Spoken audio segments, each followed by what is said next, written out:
আজকে 23শে অক্টোবর 2025, ভাইফোঁটা। পুজোর খাওয়া দাওয়া শেষ, প্যান্ডেল হপিং শেষ, ঘোরাঘুরি শেষ। তো আজকে আমরা পুজোর পরে বেরিয়ে পড়লাম একটা নতুন এবং ছোট ট্যুরের উদ্দেশ্য নিয়ে। আমি এখন দাঁড়িয়ে আছি ব্যান্ডেল জংশন। আমার পেছনে এই দেখুন, ব্যান্ডেল জংশনে আমি এখন দাঁড়িয়ে আছি। এখান থেকে আমরা মা তারা এক্সপ্রেস ধরে রওনা হব বীরভূম। এবারে আমরা যাচ্ছি রাঢ়বঙ্গে।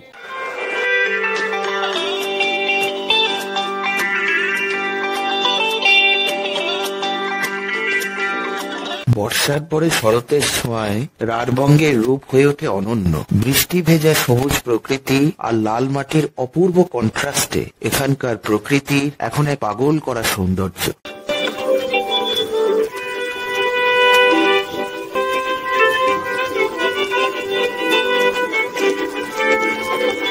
রাঢ়বঙ্গ যে 3টি জেলা নিয়ে গঠিত, তার মধ্যে এবারে আমরা বীরভূম জেলাকে আমাদের ট্যুরের ডেস্টিনেশন হিসাবে বেছে নিয়েছি।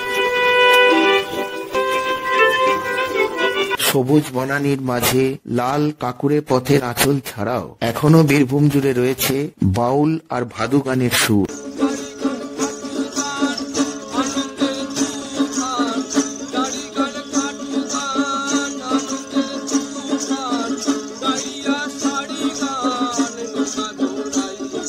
ভারতের আদিমতম উপজাতি সাঁওতালদের জীবন ও মাদলের ছন্দ আজও ভেসে বেড়ায় বীরভূমের আকাশে বাতাসে।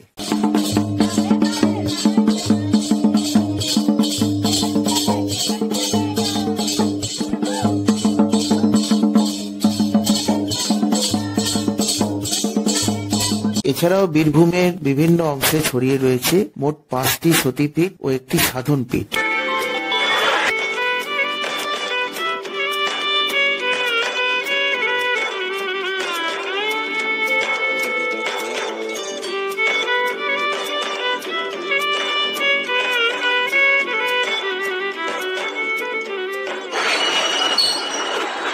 আর এই সবকিছুর স্বাদ নিতেই আমাদের এবারের জেলা ভ্রমণে বীরভূমের উদ্দেশ্যে যাত্রা। আমাদের গাড়ি 13187 মা তারা শিয়ালদা রামপুরহাট মা তারা এক্সপ্রেস ঢুকছে ব্যান্ডেলের 1 নম্বর প্ল্যাটফর্ম।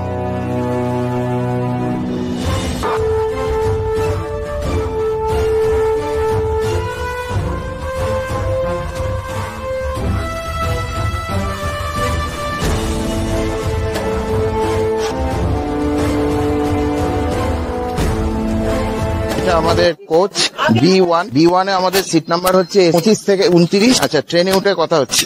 ট্রেনে উঠে বললাম 13187 শিয়ালদা মা তারা এক্সপ্রেস। আমাদের আগের টিম, এটা আমার ছেলে, আর এখানে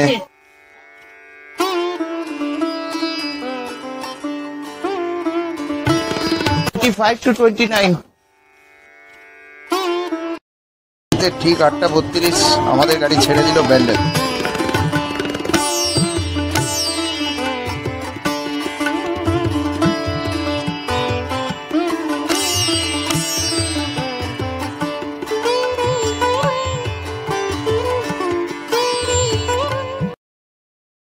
নেক্সট স্টপেজ বর্ধমান। 8:32 ব্যান্ডেল ছেড়ে বর্ধমান ঢোকার টাইম হচ্ছে 9:20। তবে আজকে ট্রেন বিপরে যাচ্ছে, 10 মিনিট বিপরে এসেছিল। তো এখানে তারপরে গুসকরা এবং তারপরে আমাদের ডেস্টিনেশন হচ্ছে বোলপুর শান্তিনিকেতন।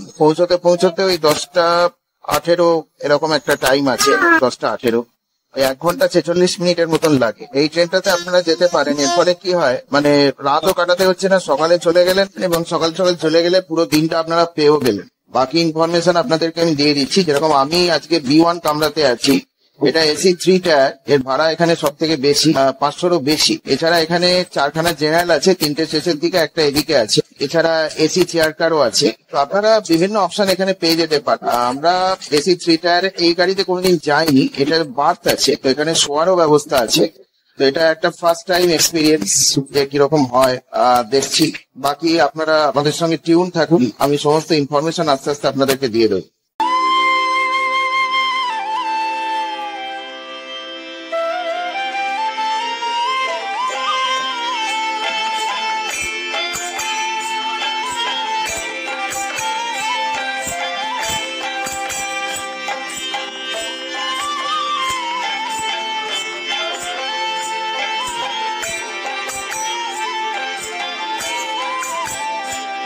পশ্চিমবঙ্গে সাধারণত আমরা দার্জিলিং, কালিম্পং এ যাই, পুরুলিয়াতেও গেছি কয়েকবার, কিন্তু এবারে আমাদের জেলা ভ্রমণের ক্ষেত্রে আমরা রাঢ়বঙ্গের একটি জেলা বীরভূমকেই বেছে নিয়েছি। বীরভূমে আমরা প্রথমে বোলপুরে যাব এবং তারপরে বোলপুরকে কেন্দ্র করে কয়েকটি জায়গায় যাব।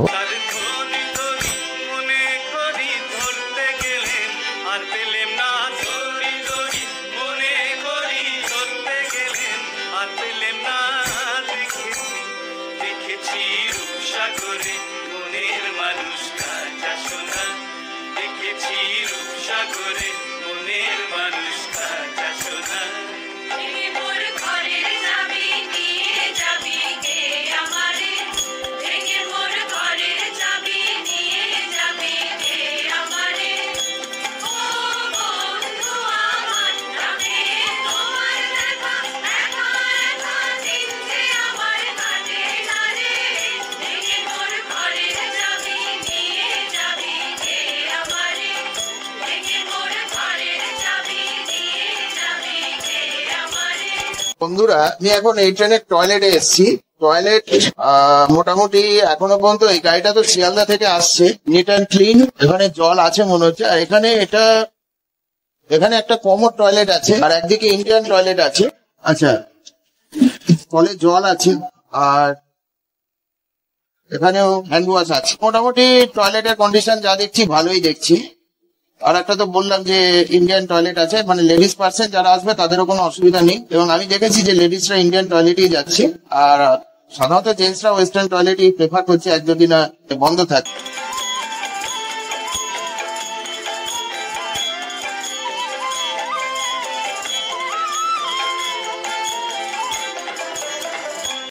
এই ট্রেনে average speed 50 km/h and maximum permeable speed 110 km/h.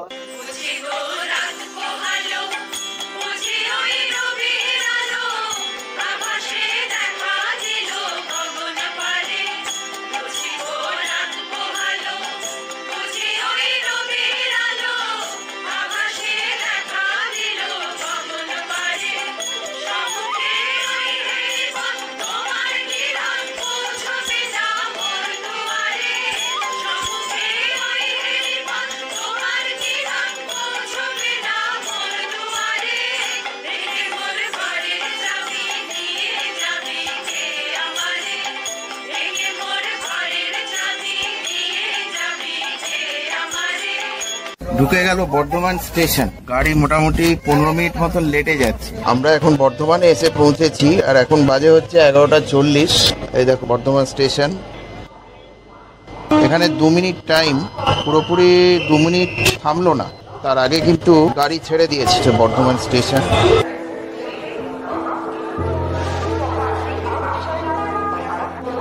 আমাদের পরবর্তী স্টপেজ হচ্ছে গুসকরা।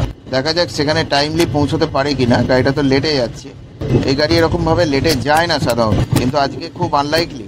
গুসকরা এবং তারপরে হচ্ছে বোলপুর শান্তিনিকেতন। ইস্টার্ন রিজিয়নের একটা মুখ্য জাংশন হচ্ছে বর্ধমান জাংশন। এখান দিয়ে মেন লাইন এবং কড লাইন সব রকম লাইনই আছে। এতগুলো লাইন আপনারা দেখুন, দূরপাল্লা এবং লোকাল সব রকম গাড়ি এখান দিয়ে চলে। আর তাছাড়া সীতাভোগ এবং মিহিদানা এখানকার বিখ্যাত, আর শক্তিগড়ের ল্যাংচা তো অবশ্যই।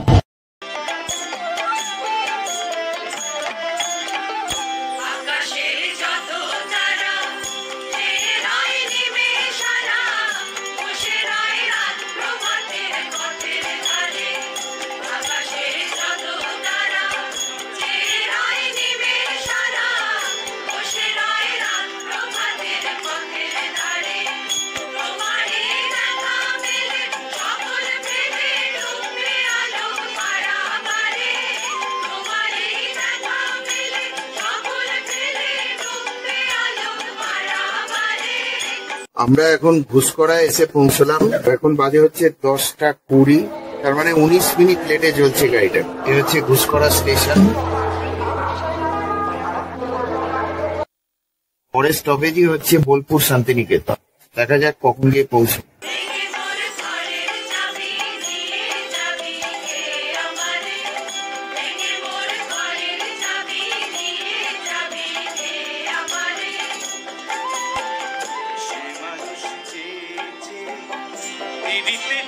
পাগল হয়ে সে পাগল হয়ে মরণে জ্বলছে আগুন আর নিভে না। আমায় বলে লোকে মত বিরহে তার প্রাণ বাঁচে না। বলে কে মত বিরহে তার প্রাণ বাঁচে না। দেখেছি দেখেছি রূপসাগরে মনের মানুষ কাঁচা সোনা। দেখেছি প্রায় 25 মিনিট দেরিতে এসে পৌঁছল বোলপুর শান্তিনিকেতন। 1 নম্বর প্ল্যাটফর্মে তো দিয়েছে।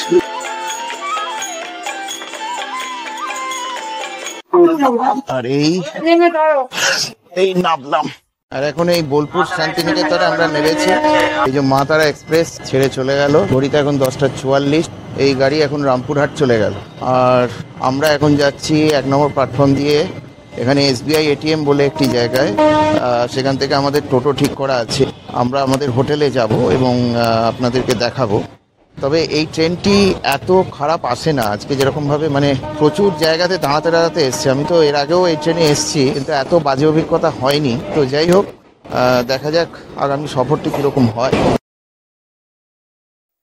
শান্তিনিকেতনে পৌঁছে একটা টোটো করে নেওয়াই শ্রেয় হবে সারাদিনের প্রোগ্রামের জন্যও এবং এখান থেকে হোটেল পর্যন্ত যাওয়ার জন্যও। আমরা যেরকম একটা করেছি, আমি এনার নাম্বার স্ক্রিনে দিয়ে রাখবো যদি কারোর প্রয়োজন হয়। যদিও এইখানে স্টেশন থেকে নেমে যে দেখা যাচ্ছে এখানে পুরো টোটো স্ট্যান্ড রয়েছে, প্রচুর টোটো, এখানে কোনো অসুবিধা হওয়ার কথা নয়।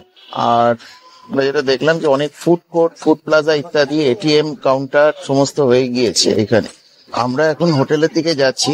আমরা গতবারে এসে বনবিথি হেসেল বলে একটি জায়গাতে খাবার খেয়েছিলাম এবং তাদের খাবার খুবই ভালো এবং রিজনেবল প্রাইসের মধ্যে ছিল। এবার আমরা ওখানেই থাকার ব্যবস্থা করেছি। আমরা হোটেলে এসে পৌঁছলাম, আর এই আমাদের বনবিথির হেসেল ঘর, এইটা রিসেপশন, দিকটা হচ্ছে হোটেল রুম। তো ইনিশিয়ালস গুলো করার পরে এবারে আমরা রুমের দিকে যাচ্ছি। তার আগে আমি একটু বনবিথি হেসেল ঘরের রেস্টুরেন্টটা দেখিয়ে নিই।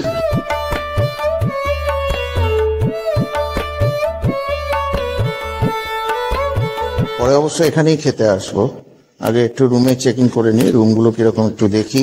সিঁড়ির ব্যবস্থা রয়েছে। এই জায়গাটা হচ্ছে ব্যালকনি পূর্ব। এই যে বনটা দেখা যাচ্ছে, এই বনটার মধ্যে আমি একটু পরে যাব, বিশেষ করে বিকেল বেলা। রুমগুলো এদিকে, দেখা যাক। আমরা এখানে 105 এবং 106 দুটো রুম পেয়েছি। এই যে 105 নম্বর রুমে আমি আর বাবা রয়েছি। রুমটা নিট অ্যান্ড ক্লিনই আছে। ফ্যান, লাইট মোটামুটি, এখানে এসিও আছে। এখানে যাবতীয় চার্জিং পয়েন্ট ইত্যাদি, এদিকেও কিছু চার্জিং পয়েন্ট আছে। একটা কভার টাইপের টিভি রয়েছে। আর এই বসার জায়গাগুলো দেখুন, কাঠের তৈরি, কি সুন্দর জায়গা।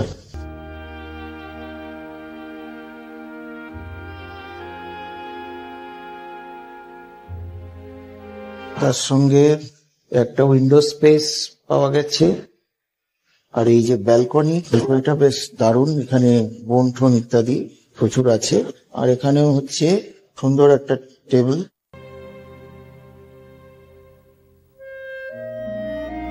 বাথরুমটা দেখি, এই হচ্ছে বাথরুম। বাথরুমে গিজার রয়েছে, একটা আয়না, আর এখানে সমস্ত কিছুই দেওয়া আছে। এই যে কমোড, বাথরুম নিট অ্যান্ড ক্লিনই আছে। বনবিথির হেসেলে এখন আমরা খেতে এসেছি। আমি একটা জিনিস দেখিয়ে দিচ্ছি, দেখো। এই যে বেসিক থালিটা আছে, এর মধ্যে এই যে ভাত থেকে আরম্ভ করে, চাটনি থেকে আরম্ভ করে একটা তরকারি, একটা পোস্ত, এখানে একটা ডাল আছে, এই ঘিটা আছে, এই আলু ভাজা, এই বেগুন ভাজা, এই জিনিসগুলো হচ্ছে বেসিক থালিতে আসছে, যেটা আনলিমিটেড, এবং এটার দাম হচ্ছে এই 170 টাকা। কিন্তু এর সাথে এই যে আমরা এক্সট্রা করে এই যে এখানকার পোস্তর বড়া নিয়েছি, এটা, বা এই যে এখানে ডিমের কারি নেওয়া হয়েছে, এখানে মাছ নেওয়া হয়েছে ইত্যাদি গুলো কিন্তু এক্সট্রা করে রয়েছে। আর আজকে এদের এখানে কেউ নেই, কারণ আজকে তো ভাইফোঁটাতে সমস্ত বন্ধ হওয়ার কারণে আমরা এখানকার রেসিডেন্সিয়াল বা এখানে আছি বলেই আমাদের শুধু খাওয়ার মানে আয়োজন হয়েছে। এছাড়া কিন্তু ওরা বাইরে কোনো অর্ডার নিচ্ছে না। খাওয়া দাওয়াটা সেরে নিয়ে আমরা বেরো। আমরা এখন খাওয়া দাওয়ার পরে সবাই যাচ্ছি সুরুন রাজবাড়ির উদ্দেশ্যে।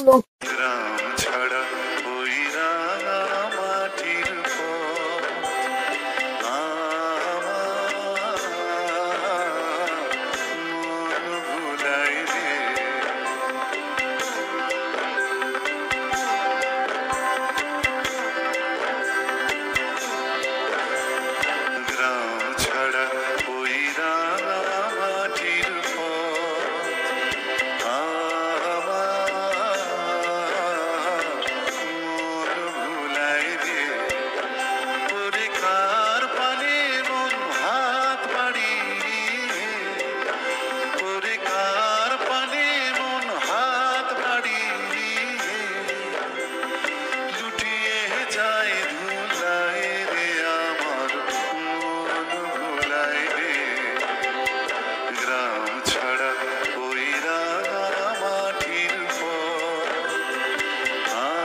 আমার মন ভোলায় রে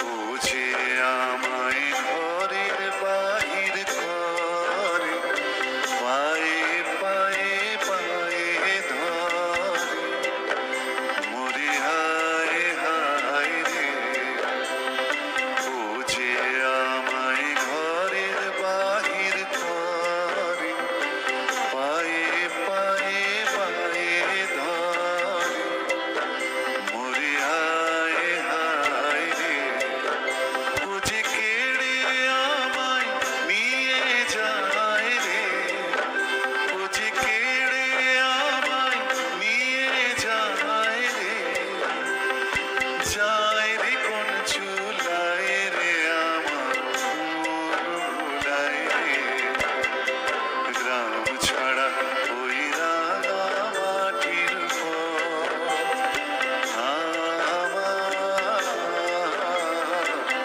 মন ভোলায় রে আমি এখন সুরুল রাজবাড়িতে এসে পৌঁছেছি।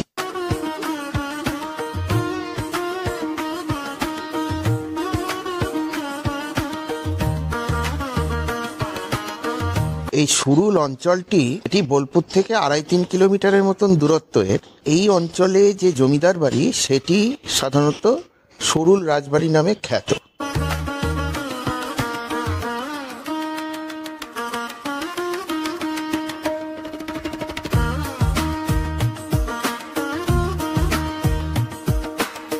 আর এই বাড়িটি নির্মাণ করেছিলেন শ্রীনিবাস সরকার। তিনি এই বংশের একজন অত্যন্ত প্রভাবশালী প্রতিপত্তিশালী ব্যক্তি ছিলেন।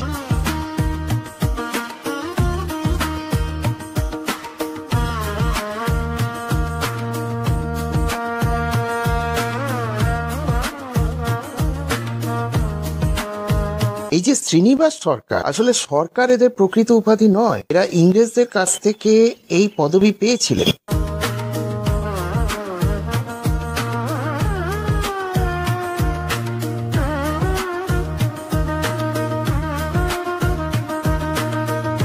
ইনি কলকাতায় নীলের ব্যবসা এবং জাহাজের যে পালের কাপড় তৈরি হয় সেই পালের কাপড়ের ব্যবসা, এই দুটি ব্যবসা করে উনি প্রভূত অর্থ উপার্জন করেছিলেন এবং সেই অর্থ দিয়েই এই বাড়িটি নির্মাণ করেছিলেন।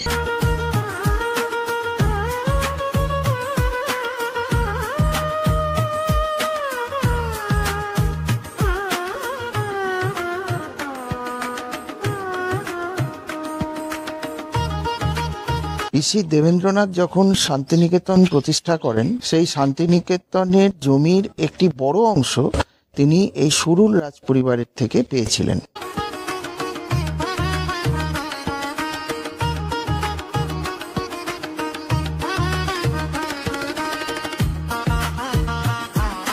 এই বাড়িতে রবীন্দ্রনাথের যাতায়াত ছিল, রবীন্দ্রনাথের পুত্র রথীন্দ্রনাথের নিয়মিত যাতায়াত ছিল।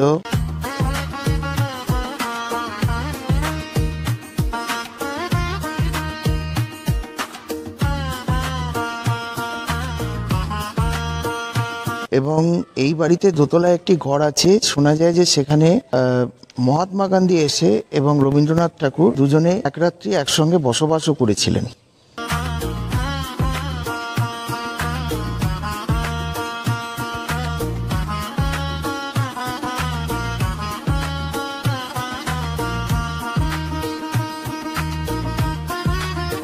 এই ঐতিহ্যমণ্ডিত সুরুল রাজবাড়িতে কিন্তু প্রচুর সিনেমা শুটিংও হয়েছিল, যেমন বলিদান, সমাপ্তি, প্রদীপিসির বন্যিবাক্স, গয়নার বাক্স ইত্যাদি।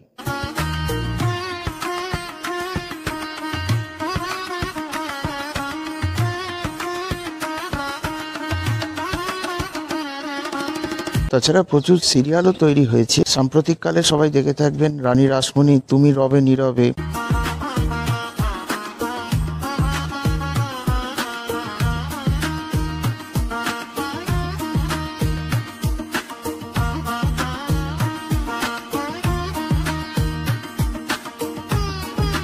রাজবাড়ির পেছনে আপনি আসবেন আর এখানে এসে পাবেন আর একটি চণ্ডী মণ্ডপ এবং দেউল শৈলীতে নির্মিত দুটি মন্দির। দেউল শৈলীতে নির্মিত মন্দির দুটি আমি দেখিয়ে দিচ্ছি। এই যে এই মন্দিরগুলি, এখানে জোড়া মন্দির আছে।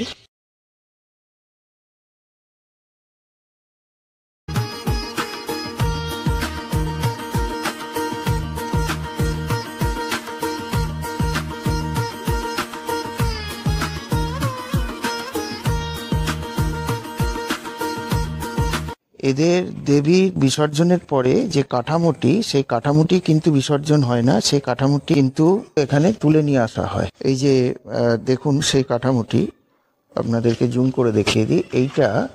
এইটা বছরকে বছরই কিন্তু থাকে, আবার এর ওপরে কিন্তু পরের বছরে প্রতিমা নির্মাণ হয়। আর এই যে দেখছেন এই জায়গাটি হচ্ছে দুর্গা দালান বা দুর্গা মন্দির। এইখানেই কিন্তু দুর্গাপুজো হয়। আমি সামনের দিক থেকেও দেখিয়ে দিচ্ছি। এই যে জায়গাটি, এই জায়গাটিতে দুর্গাপুজোটা হয়।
এসে পৌঁছলাম সৃজনী শিল্পগ্রাম।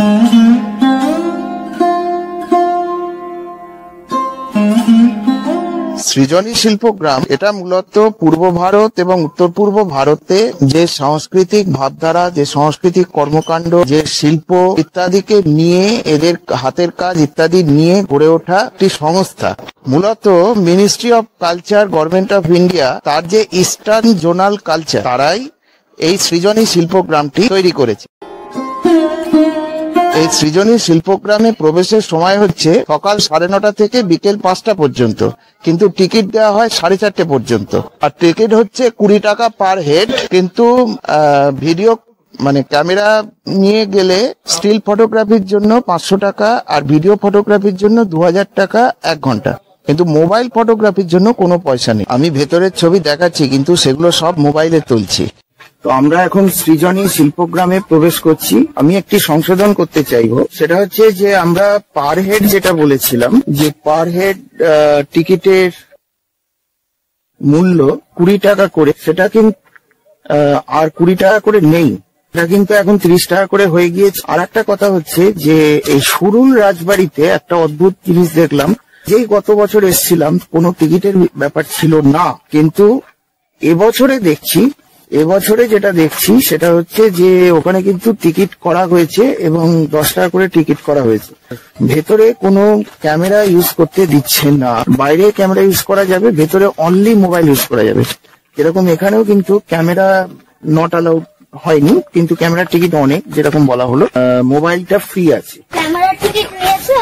না, আমি ব্যবহার করবো না, তুমি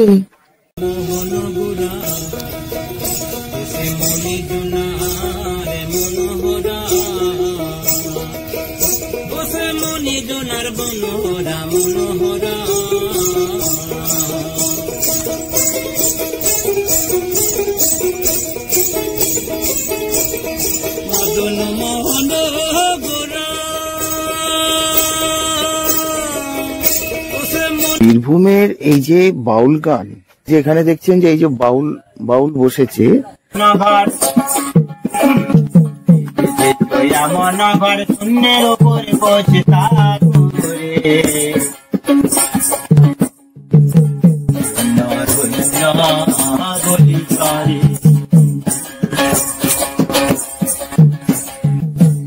নিচে সারি সারি সাড়ে 9 দরজা তারি,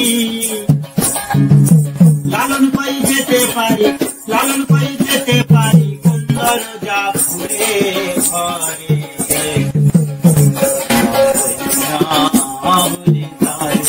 নিজনার মনোহরা মনোহরা, জয় রাধা নামে পাগল হয়ে থাকবো মগনা,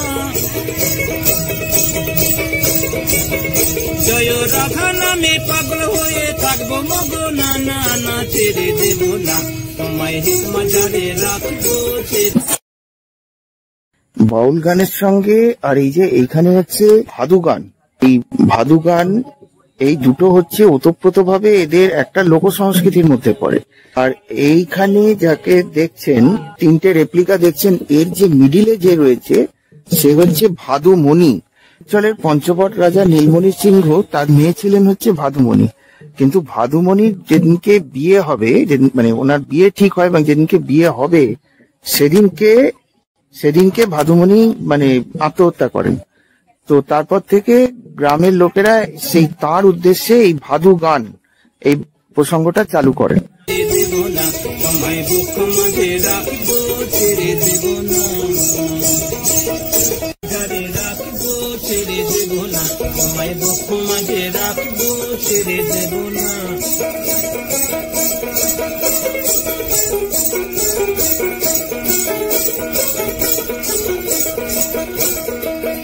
বলে ছুচি মাতা আমার নিমাই গেল কোথা, গেল কোথা। এই জায়গাটাতে ঘুরে ঘুরে দেখবেন লেখা রয়েছে বিভিন্ন রাজ্যের নাম এবং সেই রাজ্যের শিল্পকলার পরিচয়। আমার নিমাই গেল কোথা, গেল কোথা, আবার বিষ্ণু পিয়ার মনের আশা,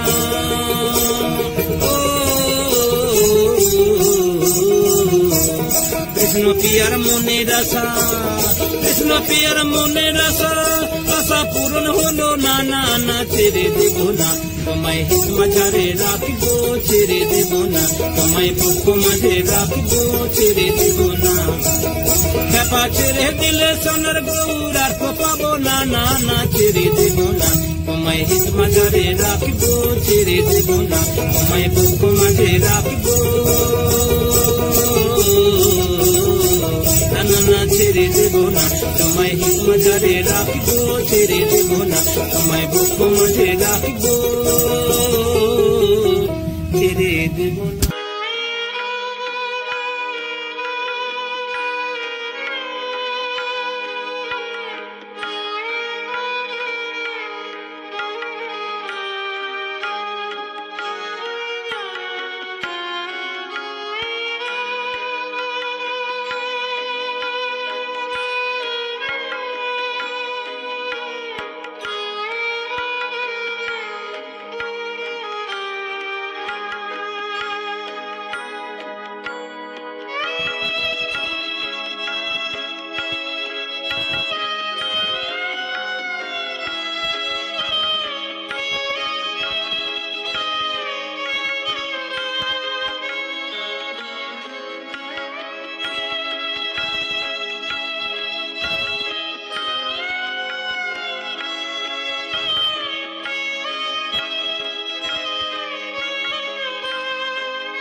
আমরা এখন বিশ্বভারতী ক্যাম্পাসের মধ্যে প্রবেশ করেছি। আমি এখন যে বাড়িটির সামনে দাঁড়িয়ে আছি, এই বাড়িটি হচ্ছে নোবেল লরিয়েট অমর্ত্য সেনের বাড়ি। দেখুন এখানে এটি সেন লেখা রয়েছে।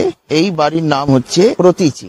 আর এই বাড়ি থেকে যদি আপনি এই রাস্তাটা শুধুমাত্র ক্রস করেই এপাশে চলে আসেন, তাহলে দেখবেন এরকম আর একটি বাড়ি। এটা হচ্ছে কৃষি অর্থনীতিবিদ গবেষণা কেন্দ্র, যেটা বিশ্বভারতী শান্তিনিকেতনের অধীনে রয়েছে। এটা কিন্তু কেন্দ্রীয় সরকারের আন্ডারে। এইখানেই উনি গবেষণা করেছিলেন, মানে নোবেল লরিয়েট অমর্ত্য সেন। তাহলে ওই দিকে হচ্ছে ওনার বাড়ি, আর এই রাস্তাটা ক্রস করে এইখানে উনি, এটা হচ্ছে ওনার গবেষণা কেন্দ্র। আচ্ছা, এই যে বাড়িটা দেখা যাচ্ছে, এই যে সাদা রঙের যে বাড়িটি, আমি একটু জুম করে দেখাচ্ছি। সাদা রঙের বাড়িটা হচ্ছে নন্দলাল বসু তার বাড়ি। যদিও এগুলি এখন বন্ধ, এখানে ঢুকতে দেওয়া হয় না।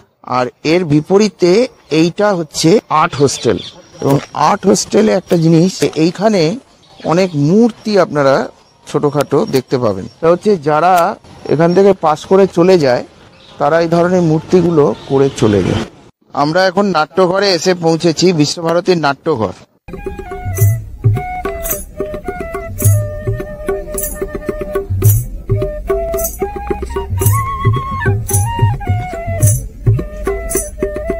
শান্তিনিকেতনের নাট্যঘর বিশ্বভারতীর নাট্যকলা বিভাগ। এটি বিশ্বভারতীর মূলত বিভিন্ন রকমের সাংস্কৃতিক অনুষ্ঠানের জন্য ব্যবহৃত হয়। এখানে নিয়মিতভাবে শিক্ষার্থীদের নাটক, নাচ এবং অন্যান্য সাংস্কৃতিক কার্যানুষ্ঠান অনুষ্ঠিত হয়, বিশেষ করে উৎসবের সময়। এই যে ভাস্কর্যটি আপনারা দেখলেন, এই ভাস্কর্যটির নাম হচ্ছে কলের বাঁশি। বিশ্ববিখ্যাত ভাস্কর্যকার রামকিঙ্কর বেশ এই ভাস্কর্যটি নির্মাণ করেছিলেন। এটি কোনো বাদ্যযন্ত্র নয়, এটি একটি প্রতীকী শিল্পকর্ম। এটি পশ্চিমবঙ্গের শান্তিনিকেতন কলা ভবনে অবস্থিত। বিষয়বস্তু হলো কলের বাঁশি শিল্প এবং কলকারখানা শ্রমিকদের জীবনের প্রতীক। এখানে একদল সাঁওতাল মহিলাকে দেখানো হচ্ছে, যারা মিলের বাঁশি শুনে তাদের কর্মস্থলের দিকে ছুটে চলেছে। এই যে মা কাজে বেরিয়ে চলে যাচ্ছে খাবারের পুটুলি মাথায় নিয়ে, এমন অবস্থায় শাড়ির আঁচলটা উঠছে। বাচ্চাটা কিন্তু শাড়ির আঁচলটা টেনে ধরেছে মাকে কিছু বলার জন্য। মায়ের এমনই কাজে টাইম হয়ে গেছে যে কথা বলার মতো সময় নেই, কথা শোনার সময় নেই, শোনা হয়নি। ওই জন্য দেখুন ছেলেটার মাসিটা আছে বাঁ দিকে, মুখটা পেছন দিকে আছে। ছেলেটার মাসিটা বলছে ছেলেটাকে যে তুই মাকে ছেড়ে দে, মায়ের কাজে টাইম হয়ে গেছে, আমি যাব মায়ের কাছে, তুই আমার সাথে যাবি, আমি তোকে নিয়ে যাবো। বেসিক্যালি শ্রমিকদের কথাটাই বলা হয়েছে। কাজটি কংক্রিট এবং ল্যাটেরাইট ব্যবহার করে তৈরি, যা শ্রমিকদের পরিশ্রম এবং তাদের শক্তিকে তুলে ধরে।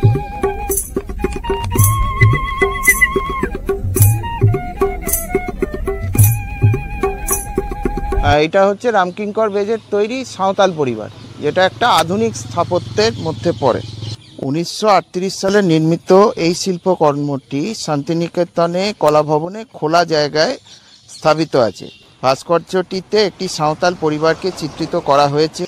তারা তাদের সামান্য কিছু জিনিসপত্র নিয়ে এক স্থান থেকে অন্য স্থানে চলে যাচ্ছে। এতে একজন পুরুষ, একজন মহিলা, একটি শিশু এবং একটি কুকুরকে দেখা যায়। ভাস্কর্যটি সিমেন্ট এবং খোয়া মানে ল্যাটেরাইট পাথর ব্যবহার করে তৈরি করা হয়েছে। এটি ভারতের ভাস্কর্য শিল্পে একটি নতুন ধরনের নিরীক্ষামূলক কাজ ছিল। এটা একটা সাঁওতাল পরিবার, বর্ষার বৃষ্টির জলে বন্যাতে বাড়ি ঘর ভেসে গেছে এবং সে তার পরিবারের সকলকে বাঁচানোর জন্য এক জায়গা থেকে আর এক জায়গায় চলে যাচ্ছে। এই দৃশ্যটাই উনি পাড়াগ্রামে দেখেছিলেন এবং ওখানে দৃশ্যটা দেখে উনি দৃশ্যটা এখানে তৈরি করেছেন। কিভাবে যাচ্ছেন না, কাঁধে একটা বান নিয়েছেন, সামনে একটা ডুলি, পেছনে একটা ডুলি। সামনের ডুলিতে একটা বাচ্চা বসে আছে আর পেছনের ডুলিতে মালপত্র আছে। বাঁ দিকে ওনার স্ত্রী আছে, মাথায় পুতুলি আছে, কোলে একটা ছোট্ট বাচ্চা আছে। আর নিচেতে দেখুন ওদের বাড়ির পোশাক কুকুর, তাকেও কিন্তু সঙ্গে নিয়ে মোরাম রাস্তা ধরে হাঁটতে হাঁটতে এক জায়গায়, মানে একটি স্ত্রী, একটি পুরুষ, একটা বাচ্চা আর একটা কুকুর, এইটা এক দেশ থেকে অন্য দেশে যাচ্ছে। এক দেশ থেকে আর এক জায়গা থেকে আর এক জায়গায় চলে যাচ্ছে, ওই জন্য এটার নাম দিয়েছেন দেশ থেকে দেশ। আমরা এখন ছাতিমতলা এসে পৌঁছেছি। এই যে ছাতিমতলা, আর একটু জুম করে দেখি, এখানে এখনো ক্লাসও হয় অবশ্য। আচ্ছা, এই ছাতিমতলা সম্পর্কে আপনাদেরকে কয়েকটা কথা আমি খুব তাড়াতাড়ি বলতে চাই। সেটা হচ্ছে যে এই ছাতিমতলা এই বিশ্বভারতীর সব থেকে বড় একটি প্রাণকেন্দ্র। এখানকার যে 4টে প্রধান অনুষ্ঠান, অর্থাৎ রবীন্দ্রনাথের জন্মদিন 25শে বৈশাখ, রবীন্দ্রনাথের মৃত্যুদিন 22শে শ্রাবণ, দোল উৎসব এবং পৌষ মেলা, 4 দিনই হচ্ছে এই ছাতিম গাছের তলা এসে তারা প্রার্থনা করে এখান থেকে অনুষ্ঠানের শুরু হয়। ছাতিম তলার যে গল্প সেটা হচ্ছে এই যে, এখান দিয়ে দেবেন্দ্রনাথ ঠাকুর একদিন যাচ্ছিলেন সুলুল রাজবাড়িতে, তার নেমন্তন্ন ছিল। আর এই সুলুল রাজবাড়ি, যেটা তার আগে দেখালাম, ওখানকার যে জমিদার তিনি হচ্ছেন তার বন্ধু। এখান দিয়ে যাওয়ার সময় তখন তো পালকিতে করে উনি যাচ্ছিলেন, উনি অনেক পালকির পথশ্রমে শ্রান্ত হয়ে গিয়ে এইখানে ঘন্টাখানেক বসে উনি কিন্তু বিশ্রাম নিয়েছিলেন। এই বিশ্রাম নেওয়ার সময় ওনার মনে অনেক শান্তি হয়েছে। এই শান্তি হওয়ার পরে উনি যেটা বলেন যে আমি এই জায়গাটি কিনতে চাই। তখন এখানে কিছু লোককে সন্ধান করে উনি জিজ্ঞাসা করেন যে জায়গাটি কার, আমি জায়গাটি কিনতে চাই। তখন লোকেরা বলে যে আপনি যে বাড়িতে যাচ্ছেন, অর্থাৎ সুলুল রাজবাড়িতে, এটা ওনারই জায়গা। তো তখন বলেন যে তাকে ডেকে পাঠাও, আমি এই জায়গাটি কিনতে চাই। এবং সে আসে, মানে সুলুল যে জমিদার, সে যেহেতু তার বন্ধু, সে বলে যে ভাই আমি তোমাকে এমনিতেই জায়গাটি দিয়ে দিচ্ছি। কিন্তু দেবেন্দ্রনাথ ঠাকুর বলেন যে আমি এমনি জায়গাটি নেব না, আমি কিন্তু 16 আনা বা 1 টাকার বিনিময়ে জায়গাটি নেব। তো এইভাবে এই 1 টাকার বিনিময়ে উনি কিন্তু এই 2 বিঘা জমি পেয়ে যান। আর এই 2 বিঘা জমির ওপরে বেশ করে রবীন্দ্রনাথ ঠাকুর তার 2 বিঘা জমি, সেই কবিতাটি লিখেছিলেন। এখানে 2টি ছাতিম গাছ ছিল, একটি 1903 সালে, একটি 1993 সালে তাদের মৃত্যু হয়। মৃত্যু হওয়ার পরে 1993 সালে বিশ্বভারতী আবার 2টো ছাতিম গাছ এখানে প্রথিত করে। এই হচ্ছে ছাতিমতলার ইতিহাস। তাল গাছ এক পায়ে দাঁড়িয়ে, সব গাছ ছাড়িয়ে উঁকি মারে আকাশে। এই জায়গাটির নাম হচ্ছে তালোদ্ধর। একটা তাল গাছকে কেন্দ্র করে তৈরি এই গোলপাতা, খড়ের চাল ইত্যাদি দিয়ে তৈরি এই বাড়িতে থাকতেন রবীন্দ্রনাথ ঠাকুরের ব্রহ্মচর্যাশ্রমের একজন উপাচার্য তেজেশচন্দ্র সেন।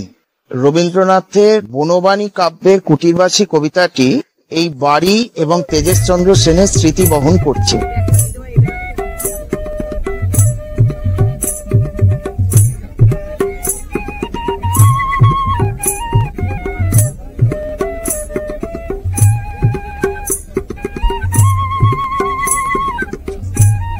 এটা হচ্ছে উপাসনা গৃহ, শান্তিনিকেতনের উপাসনা গৃহ, যা সাধারণত এই লোকাল লোকেরা কাঁচঘর বলে থাকে। তা একটি অত্যন্ত সুন্দর ঐতিহাসিক স্থাপনা। এটিকে 1863 সালে রবীন্দ্রনাথ ঠাকুরের পিতা মহর্ষি দেবেন্দ্রনাথ ঠাকুর প্রতিষ্ঠা করে। এটিকে ব্রাহ্ম সমাজের উপাসনা গৃহ বা ব্রাহ্ম সমাজের উপাসনা করার জন্য তৈরি করা হয়েছিল, যেখানে কোনো প্রতিমা পুজো করা হয় না। এটি এমন এক স্থান যেখানে মানুষ নির্বিশেষে বসে উপাসনা করতে পারে। উপাসনা গৃহের স্থাপত্য লন্ডনের ক্রিস্টাল প্যালেস দ্বারা প্রভাবিত। এটিতে ঢালাই লোহার কাঠামো এবং বেলজিয়ামের প্রচুর রঙের কাঁচের ফলক ব্যবহার করা হয়েছে, যা সূর্যালোক পড়লে এক বিশেষ নান্দনিক রূপ ধারণ করে। প্রতি বুধবার এখানে উপাসনা করা হয় এবং সন্ধ্যায় অসংখ্য মোমবাতি জ্বালানো হয়, যা কাঁচের মধ্য দিয়ে প্রতিফলিত হয়ে এক অসাধারণ দৃশ্য তৈরি করে। সাধারণ দর্শনার্থীদের বাইরে থেকে প্রবেশ করতে দেওয়া হয় না, তবে ওই বুধবারে প্রবেশের একটা বিশেষ ড্রেস কোড রয়েছে। ছেলেদেরকে সাদা পায়জামা পাঞ্জাবিতে এবং মেয়েদেরকে সাদা শাড়ি পরেই প্রবেশ করতে হয়। এই যে বাড়িটা, এই বাড়িটা হচ্ছে শান্তিনিকেতন গৃহ। এটা মহর্ষি দেবেন্দ্রনাথ ঠাকুর প্রথম প্রতিষ্ঠা করেছিলেন। এটা শান্তিনিকেতন নাম দিয়েছিলেন এবং এর থেকেই এই পুরো জায়গাটির নাম হয়ে যায় শান্তিনিকেতন। এটা শান্তিনিকেতনে প্রতিষ্ঠিত হওয়া প্রথম বাড়ি বা শান্তিনিকেতন গৃহ। আর উল্লেখযোগ্যভাবে এর ঠিক পাশেই রয়েছে এই কাঁচঘর বা উপাসনা গৃহ। সহজপাঠ বইতে এই দৃশ্যটি আমরা দেখেছি। এইরকম একটা গাছ, এবং গাছটা ভালো করে, এটাকে 3 পাহাড় বলে। আর এর ইতিহাসটা আমরা একটু ফটো গাইডের মুখে শুনে নেব। হ্যাঁ, এই যে বট গাছটা দেখছেন, এই বট গাছটার নাম হচ্ছে 3 পাহাড় বট গাছ। এই বট গাছটার বিষয়বস্তু হচ্ছে মহর্ষি দেবেন্দ্রনাথ ঠাকুর এই গাছতলাতে প্রত্যেকদিন এসে সকালে এবং সন্ধ্যায় সূর্যোদয় এবং সূর্যাস্ত প্রণাম করতেন। আর রবীন্দ্রনাথ ঠাকুর তখন বাচ্চা ছেলে, উনি কিন্তু খেলার ছলে পাথর দিয়ে 3টি থাক তৈরি করেছিলেন। ছোট্ট ছোট্ট পাথর দিয়ে, মাটি দিয়ে উনি 3টি থাক তৈরি করেন। পরে এটা কি করলো, বিশ্বভারতী থেকে সিমেন্ট আর পাথর দিয়ে পরে এটা ওনার স্মৃতিচিহ্ন হিসাবে রেখেছেন। মানে রবীন্দ্রনাথের স্মৃতিচিহ্ন। হ্যাঁ, রবীন্দ্রনাথের স্মৃতিচিহ্ন হিসাবে এটা রাখা হয়েছে। এখানে কি কোনো আকাল হয়েছিল যার জন্য ওই কূপ খনন, একটা পুকুর খুঁড়তে হয়েছিল? হ্যাঁ হ্যাঁ, পাশে পাশেই আছে একটা পুকুর। হ্যাঁ, সেটা মহর্ষি দেবেন্দ্রনাথ করে কাটিয়েছিলেন। বলা হয় যে ওই পুকুরের মাটি এইদিকে, ওই জন্যই আমার হ্যাঁ, ইতিহাসটা স্পষ্ট হ্যাঁ। নয় যে এটা কি পুকুরের। এইবার আমাকে বলতে দিন, ওই যে ওই পুকুরটা কাটিয়েছিলেন মহর্ষি দেবেন্দ্রনাথ ঠাকুর, উনি যখন প্রথম এসেছিলেন তখন পুরো জায়গাটা কিন্তু জঙ্গলে ভর্তি ছিল এবং জলের খুব এখানে অভাব ছিল। তাই তখন তিনি কি করলেন, জলের সুবিধার জন্য একটা পুকুর কাটাইলেন। ওই পুকুর পাড়ে দেখুন সেই তাল গাছগুলো আছে, সারি সারি তাল গাছ, আর ওই পুকুর পাড়ের মাটি কিন্তু এই দিকটাতে পড়েছিল। পুকুরের মাটি, ওই মাটিটাই, এই পুকুরের মাটিটা নিয়ে ঢিপি হয়েছিল। আচ্ছা আচ্ছা। এবং এই ঢিপিটার মধ্যে রবীন্দ্রনাথ ঠাকুর এই গাছটা কিন্তু উনি এখান থেকে হাঁটতে হাঁটতে বেড়াইতে যেতেন কোপাই নদীর ধারে, ওখান থেকে কিন্তু উনি এই চারা গাছ একটা ছোট্ট তুলে নিয়ে এসে গাছটা বসিয়েছিলেন এখানে। তখন থেকে এই গাছটার নাম দিয়েছেন তিন পাহাড় বট গাছ। আর রবীন্দ্রনাথ ঠাকুর ওই যে কোপাই নদী বেড়াইতে যেতেন হাঁটতে হাঁটতে, যাওয়ার পথে এবং আসার পথে যে সমস্ত জিনিস দেখছেন সমস্ত কিছু কল্পনা করে আসতেন ওখানে, এবং এই গাছতলাতে এসে বসে বসে বসে লিখতেন। যেমন কুমোরপাড়ার গরুর গাড়ি বোঝাই করা কলসে হাড়ি যে কবিতা, এই কবিতায় কিন্তু উনি কোপাই নদীর ধারে গিয়ে কল্পনা করে এসেছিলেন আর এই গাছতলাতে বসে বসে লিখেছিলেন। মানে দেবেন্দ্রনাথ ঠাকুরের মৃত্যুর পরেও রবীন্দ্রনাথ ঠাকুর এইখানে আসা যাওয়া। হ্যাঁ হ্যাঁ হ্যাঁ হ্যাঁ, অবশ্যই। আচ্ছা। কারণ দেবেন্দ্রনাথ ঠাকুরের মৃত্যুর পরে তো রবীন্দ্রনাথ ঠাকুর যখন প্রথম ক্লাস শুরু করেন ছাতিমতলা থেকে, উনি তো 5 জন ছাত্রছাত্রী নিয়ে প্রথম ক্লাস শুরু করেছিলেন, সেটা কিন্তু ওই ছাতিমতলা থেকেই শুরু করেছিলেন। এই 5 জন ছাত্রছাত্রীর মধ্যে কিন্তু অমর্ত্য সেনের মা ছিলেন কিন্তু একজন ওনার ছাত্রী, আর ওনার বোধহয় 2-3 জন নিজের ছেলে মেয়েও ছিল। হ্যাঁ। তারপরে আপনার ওই যে রেডিওতে গান গায় কণিকা বন্দ্যোপাধ্যায়, উনিও ছিলেন কিন্তু রবীন্দ্রনাথের ছাত্রী। এনারা প্রথম ছিলেন। তারপরে তো ধরুন অমর্ত্য সেন ও রবীন্দ্রনাথের ছাত্র ছিল, আর অমর্ত্য সেন নামটা তো রবীন্দ্রনাথ ঠাকুরেরই দেওয়া নাম, উনিই দিয়েছিলেন অমর্ত্য সেন নাম। তার মানে এখানে অর্থনীতিও পড়ানো। হ্যাঁ হ্যাঁ, সমস্ত কিছু সমস্ত। বন্ধুরা, আমরা এখন যাচ্ছি কঙ্কালীতলাতে কোপাই নদীর ধারে সন্ধ্যা আরতি দেখতে।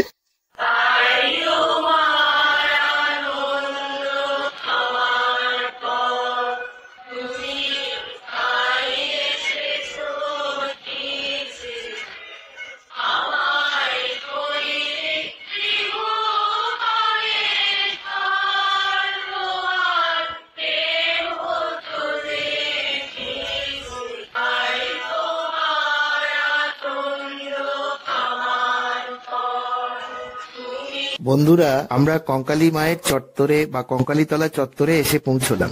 কোন দিকে যাবো এবার? চলো, আমরা এখন কোপাই নদীর ঘাটের দিকে যাচ্ছি। আর এই যে মহিলাটি, এই মহিলাটি সবসময় বসে থাকে আর একে মশা খায়।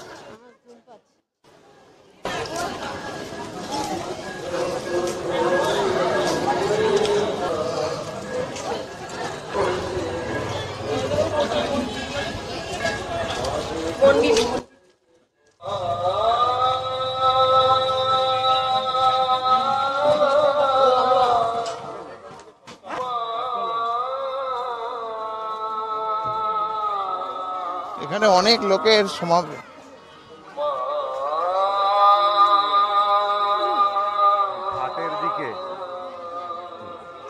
এই জায়গাগুলোতে আরতি হবে।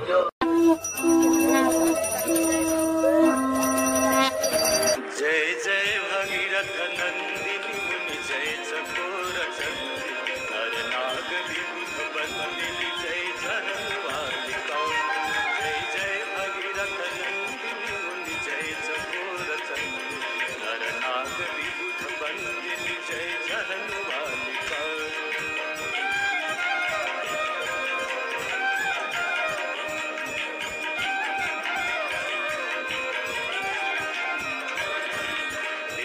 पद सरोज राशि शीश पर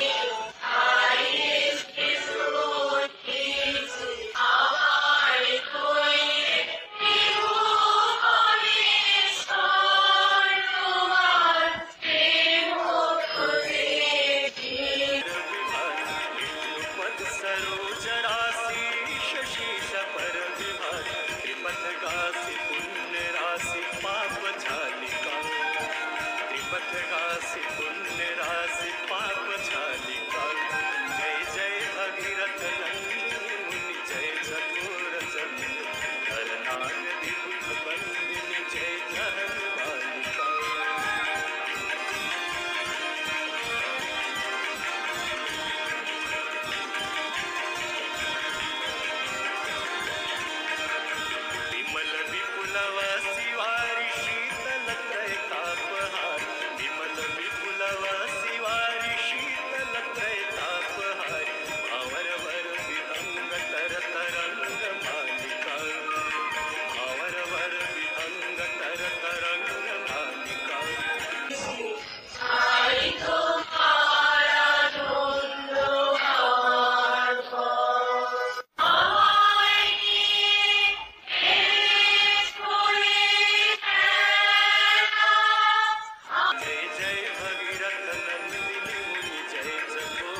शशि धवलधार पुरजनो पूजो पहाड़ शोभित शशि धवलधार अंजन भवभार भक्ति कल्पतालिका अंजन भवभार भक्ति कल्पतालिका जय जय भगीरथ नंदिनी जय सखोर चंद करनाग विविध बंदिनी जय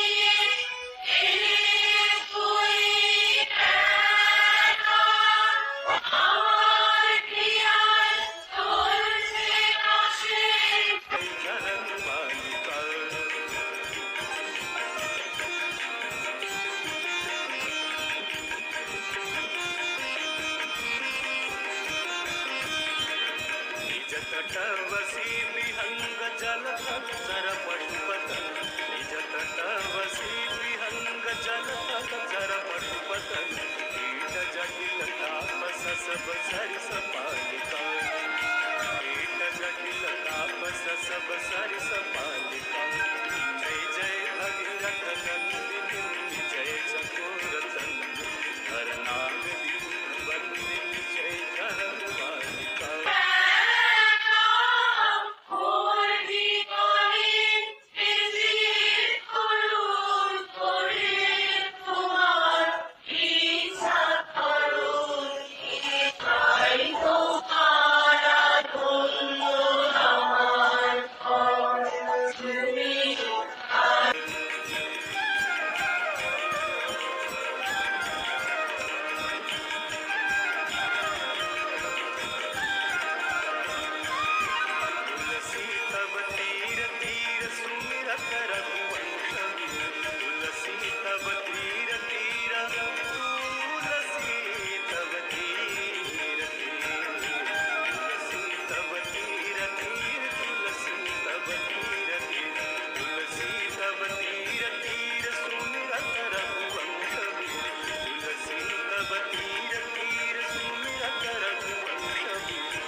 বন্ধুরা, তোমরা দেখলে যে শেষে আমরা ওই কোপাই নদীর ধারে গঙ্গা আরতি কভার করেছিলাম। তারপরে সেখান থেকে বেরিয়ে আর কোনো আপডেট আমরা দিতে পারিনি। আসলে ওখান থেকে আমরা যেখানে স্টে করছি, মানে বনবিথি হেসেল, এটা 12 থেকে 14 কিলোমিটার রাস্তা, অনেক বিশাল রাস্তা। তো টোটো করে আস্তে আস্তে আমাদের কিন্তু অনেক রাত্রির হয়ে যায়। মানে ওখান থেকে প্রান্তিক রেলওয়ে স্টেশন হয়ে তার থেকেও ডবল আমাদেরকে ফিরতে হয় এখানে অনেক। এবং রাস্তা আমি যা দেখলাম রাত্রিবেলা একদম মানে নিশুতি সানাটা যাকে বলে, কোনো মানে মানুষজনের কোনো ইয়ে নেই।